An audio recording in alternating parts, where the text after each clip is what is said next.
بسم الله الرحمن الرحيم السلام عليكم ورحمة الله وبركاته maalin kaluu ilaahay ina siiyey isagaa mahad iska leh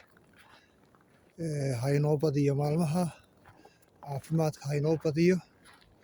kuwa aan caafimaadka qabin ilaahay caafimaad ha siiyo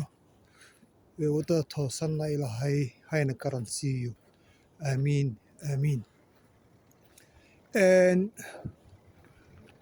waxaan arkay dabeecad dadkeenna qurbaha jooga waddankii kuwa joogaana way sameeyeen baa laga yaabaa laakiin dadka qurbaha jooga weliba 20 ka waaweyn 20 jir ka weyn ilaa iyo 70 jir wixii ka yar ayaa waxaan ku arkay dabeecad socota oo ah dabeecadaasi inay wakhtigooda inta ugu badan telefoon ku isticmaalaan ama war ha dhegaystaan ama ha dhegaystaan fiidiyoya ha daawadaan tiktoka ama facebooka ama youtubeka ama xitaa muxaadaro dhegaysigeedu way fiican tahay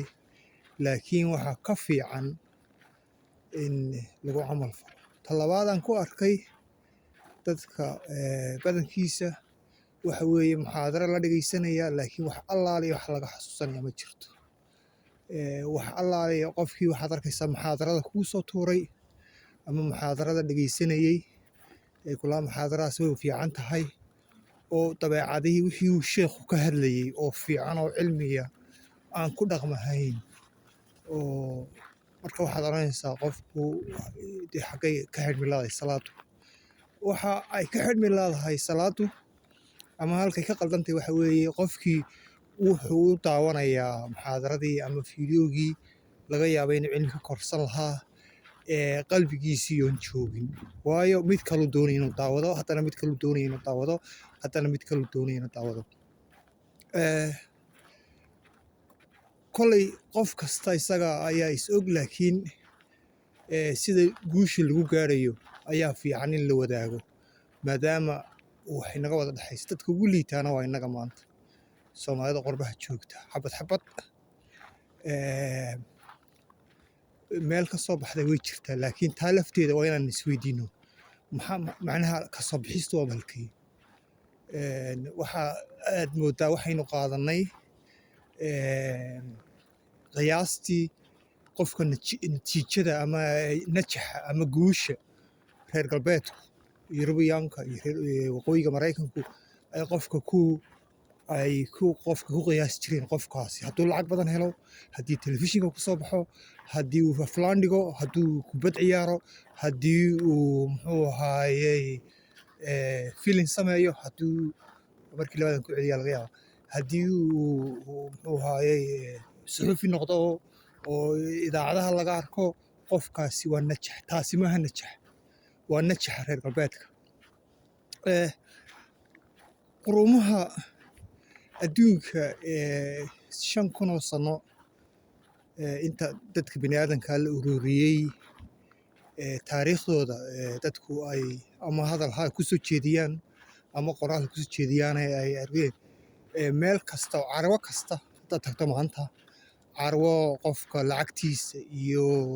telefishin buu dhigi jiray ma jirto waxaa qofkaasi uu carwooyinka waxaa lagu soo bandhigaa dadka muhandisiinta wax soo saar ama ha noqoto guryo dhisin ha noqoto ama dowlad dhisin ha noqoto ama diyaarad dhisis ha noqoto wax munaafacaada bini aadanka u leh dadkaasna ma aragtid ilaa qarniyo dambe mooyaane ayaa la arkaa dadka maanta la arkaa waxa weeye waa dadka ka soo baxaa muraayadaheena telefoonka iyo telefishinka muraayadahaynu ka daawanno oo inaan waxba ka aqoon laakiin taasaa laynagu yidhi waa natiijada oo taasaa dadka badankiisu qaaday aniga iyo intaan ku jirnaa may taasi maaha najax iyo guul maaha guushu waa qofka yaqaana diinta ilaahay wuxuu yidhi uu samee intuu adduunkan joogo reerkiisa si fiican ula dhaqmaya ciyaalkiisa korsanaya waxbarasho aan wadaad ku hadlaynahayn waxbarasho oo aan waxba ku hadlaynayn wadaadada waa la dhegaystaa waa la ixtiraamaa laakiin mas-uuliyad ayaa inaga saaran waxbarashada ayuu nebi maxamed yidhi sal allahu alih wasalam cilmi ha u noqoto shiinana ha noqotee shiina u tago marka waqtigaa shiina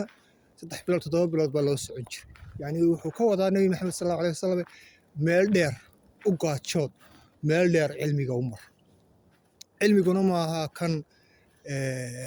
waa loo baahan yahay laakiin cilmiga muhiimka ah ee ugu horeeya waa ka diinta inuu qofku fahmo diinta maanta waxaan arkaa nasiib darro xijaab iyadoo la xidhan yahay iyadoo garhkii weynaa lala baxay inaan akhlaaqdii iyo diintii sidii loola dhaqmay dadka aanay jirin taasina waa waqtiga waxaayo waxaynu ka tagnay teennii haddaad taada ka tagtona ta kale ummadda kale ee taa iskale ayaa mar kasta kaa badinaysa kuma guulaysanaysid marka waxaan leeyahay maanta ha loo noqdo dib ha loogu noqdo guushu waa maxay natiijada najaxa qofkani wuu guulaystay waa maxay haddii ay isugu soo ururto lacagta bangiga kugu jirta inta gawaadhiya ee kuu horyaalla gurigaaga iyo inta qof ee ku taqaana ama inta qof Facebook kugu jirta taasi waxaan leeyahay waa arrin u baahan in dib looga fikiro taan ku bilaabay oo ah aynu dhegaysanno way fiican tahay laakiin waxaa dhegaysiga faraha badan leh qofka uu dawakhiyaa oo kii hore si fiican u baro fiideo tusaale ahaan oo kale TikTok ma daawado Facebook ma lihi YouTube waxaan dhiga mooye waxaan ka daawadaa alele bugaag baan ka dhegaystaa iyo dokumentariyo cilmi aan hayn kuwaasna waan yareeyaa oo waqtiga waxaan doonayaa inta hore aan aqaano inaan saan u isticmaali lahaa haddii wuxuuna aan soo qoron waa dawakhaynaa waxbana ma barana wixii horena si fiican loogama soo baxayo marka waxaan leeyahay maanta aanu fiirsanno fiidiyoyadan daawanayno fiideo kastoo daawata ogow waqtigaaga aad ku daawatay dib kuguma soo noqonayo fikradda waxa aad u daawanaysaana waxa weeye in waxa loo sameeyey fiideogana waxa weeye in qofku fikraddiisa uu kaa dhaadhiciyo fikraddaada kaa bedelo marka waxaad is weydiinaa fikraddan aan daawanayaa ma mid ku salaysan baa diinteyda iyo dhaqankayga haddii aanay ahayn waa khasaare waxaa daawatay haddii kale way fiican marka waxa badan ee la daawadaa qofka maanta waxayna dooqiyo waxa meel kastaad maraysaa qof Soomaaliya gabadh dariiqa telefoon ku haysta nin Soomaaliya telefoon ku haysta haddana ciyaal bay wada dhaleen kulli dee waxaasi anigu ciyaalka yareeya wax u dhigo waxaan ku idhahaa telefoonka waqtigiina yareeya dee maxaa aabihii hooyadii hadday telefoon haystaan maxaad ciyaalkii loo sheegaya marka jazaaka allah khayr sidaas ayaan isku ognaa